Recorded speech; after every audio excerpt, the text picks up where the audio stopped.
बड़ा लेकिन system disturb मैंने जहां तक देखा है, छोटी सी बात पे भी अचानक हो जाता है, और कई बार बड़ी बात कोई हो जाएगी उससे डिस्टर्ब नहीं होगा। ये क्या चक्कर है? जो चीज़ रेक्टिफाएबल हो,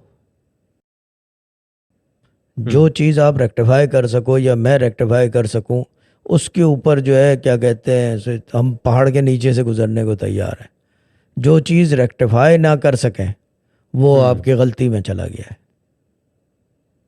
उसको सही। भुगतना पड़ेगा, फिर सज़ा मिलेगी ना। जी। सज़ा मिलेगी, सज़ा मिलेगी, सिंपल चीज़ है। You will have to go through that then. Hmm. ये चीज़ है। लेकिन जो चीज़ रेक्टिफाइबल हो, दैट कैन बी चेंज्ड। वही बात हो गई ना अभी कि पढ़ लो। जी। लेकिन जो चीज़ रेक्टिफाइबल नहीं है, जिस चीज़ की मनादी है, और अगर वो करेगा फिर क्या होगा? तो फिर सजा। सज़ा।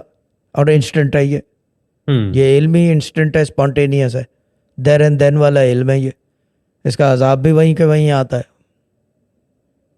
ये चीज़ है ना। ये इसका एक ड्रॉबैक है इस नॉलेज का। इसका the closer you get, the hmm. More whips you will feel. सीधी बात है। द क्लोजर यू गेट, बहुत आसान जी। लोगों को